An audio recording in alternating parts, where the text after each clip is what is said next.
Hey guys, welcome back to another episode. I am in the Mojave National Preserve to capture the Lyrid meteor shower. If you want to see that video, please subscribe, hit the notification bell to let you know when that video goes live. So I get asked all the time, how do you go camping by yourself? How do you find these spots? How do you keep safe? Well, here's 10 tips and tricks to getting you started on camping alone safely. It is also spring here in the Mojave National Preserve, amongst elsewhere. Anyways, it is beautiful out here. One of my favorite hobbies is to come out here and do photography and see what kind of beautiful image I can capture. I've got some pretty cool ones. Thinking about selling them soon. If you're interested, hit me up. Anyways, let's get started. Okay, rule number one, and one of the most important, is to pin the location of where you're going, send that to a loved one, and then let them know when you're going to return. Give yourself a window. So for example, in my case, I sent the notification, my pin, where I was going to be to my wife. And then I said, listen, I'll be home around 2 p.m. If I'm not home by 5, call the authorities. That way, if something goes awry, I know help is on the way, and stay calm. All right, tip number 2 to keep safe and calm in a situation like that is to make sure you have plenty of food and water. It's recommended you bring 1 gallon per day per person. In this case, I'm out here 2 days. I brought 2 gallons and a little Gatorade, and maybe just a little bit of beer. Okay, tip number 3, have a first aid kit. Always be ready for the unexpected. One of the things I also do is I bring a pair of tweezers. Why? Because there are tons of needles in the desert and I'm always getting stuck. And sometimes you just can't get them out with your fingers, so a pair of tweezers helps. Just a tip. Baby barrel cactus. All right, so tip number 4, pay close attention to the weather. How hot, how cold, and what the wind is going to be. The wind can determine whether or not you're going to have a fire. So if it's going to be super cold, but you can't have a fire because of how windy it is, that might put a damper in your evening. Also, speaking of being cold, which leads us into tip number 5. What kind of sleeping bag do I need? All right, every sleeping bag has a temperature rating. Pay close attention to that temperature rating, and what you need to do is whatever you buy, add 20 degrees. So if you bought a 0-degree sleeping bag, it means you'll survive at 0 degrees, but to be comfortable, add 20 degrees. So if it was a low of 20 last night, I'd have been plenty comfortable at 20 degrees. For me personally, I like to be a little bit on the hot side. So I have a 20-degree sleeping bag. Last night was a low of 38. If I brought that 20-degree sleeping bag, I probably would have been all right. I wouldn't have died, but I probably wouldn't have been that comfortable. So I brought the 0-degree, knowing I would be nice and toasty, which is where I like to be at. Toasty. Toast. Man, I'm kind of hungry right now. Maybe we should go into tip number 6, or should we eat first? No, let's go into tip number 6. All right, tip number 6, light. I've got 3 different forms of light with me today. I've got my puck light for my tent. Then, if I hear something at a distance, and I'm inside the tent, and I'm kind of creeped out, bink, I have my little pointer light. Little just basic flashlight, and point it, and I can zoom this in and out, get a broad view or zero in on something. And then my favorite, my headlamp. You've probably seen me wear this before. So you have the bright light that pinpoints directly in on something. You have the broad spectrum light. You have a red light. Say you're sitting around the fire eating, you just need to see a little bit, but you don't want too much light. That is a perfect light for that.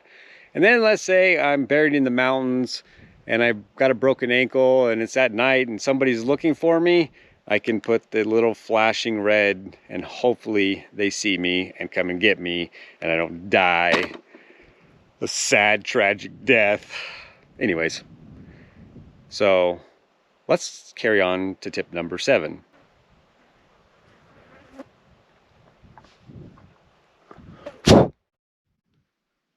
All right, tip number 7. One of the questions I get asked all the time is, do you feel safe camping alone by yourself in the desert? Absolutely I do. Why? Because I'm buried in the middle of nowhere and most people would have no clue how to get here. So, that being said, do I get creeped out from time to time? Absolutely. So there's a couple different ways to stay safe. One is to buy something that shoots one of these, a little bullet I found earlier. If you are not comfortable with guns, that's okay. Then buy a really big knife and know how to use it. Because there might be some creepy guys running around, you know, like me.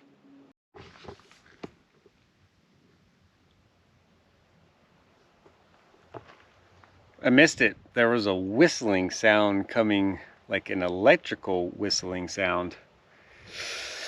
Scary. All right, let's go into tip number 8. What happens if I get bit by a snake? Well, here's the thing. With most rattlesnakes, you've got about 24 hours. You're going to be okay. The main thing is stay calm.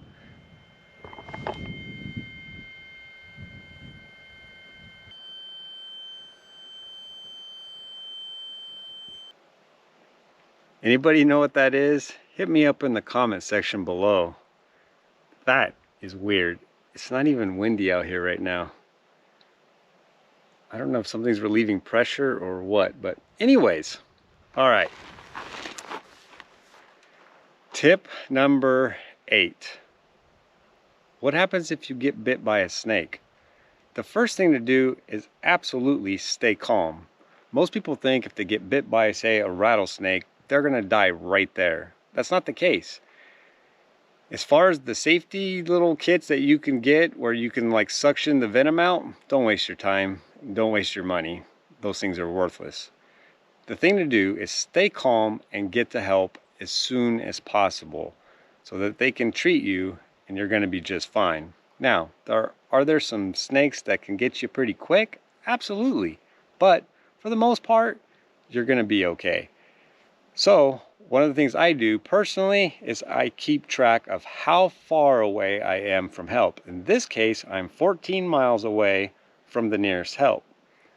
So that way, I have a peace of mind knowing that if I get bit, I'm going to stay calm, keep my heart rate down, and get to help.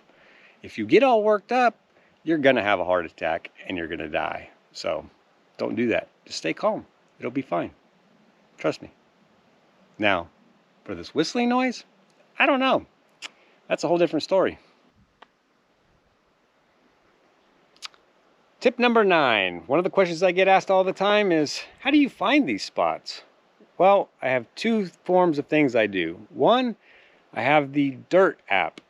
That is spelled D-Y-R-T. Look it up in your phone, you'll find it. The Dirt app, you can put in all kinds of parameters for the style of camping you want to do. For example, you can do RV camping with swimming pools and power and electric and all kinds of stuff. That is not what I like to do. What I like to do is what they call dispersed camping, meaning you only have what you bring in. So I put that in the app, I find the general area, then I go to Google Earth and I scope the area out very, very closely. Find the exact spot that I want to be at. I follow the dirt roads, look for camping spots, and on Google Earth you can even zoom in and you can see previously built fire pits and everything. So that's one of the things that I personally do and it works for me. Give it a shot, see what you think.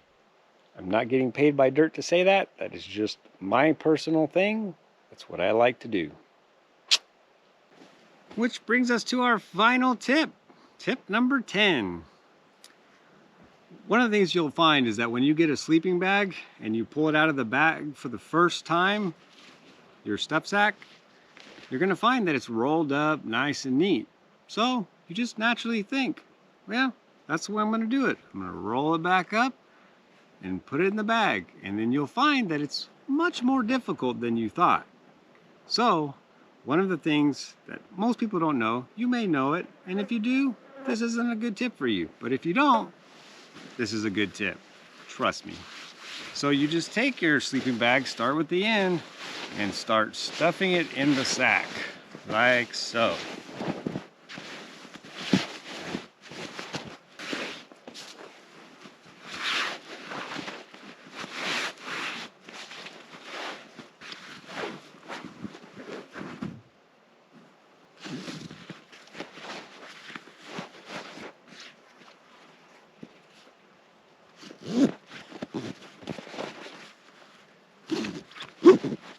And voila, there you go. If you haven't done a ton of camping, you probably don't know what I'm talking about. But if you have, and you've been rolling your sleeping bag, you're welcome. That's much easier. Well, from the Mojave National Preserve, this is Eric signing off. I hope those tips were helpful for you. If there's any other questions you have or things you would like to know, hit me in the comment section below. I will answer those in a future video. Don't forget to subscribe, hit the notification bell so you know when the Leard's meteor shower video comes out. And I just saw a cactus down there with a bunch of pink flowers on there, so I'm gonna go take a photo of it. And then I'm probably gonna grab something to eat. Thanks for spending your time with me, guys. Appreciate it. We'll yak at you later. Bye.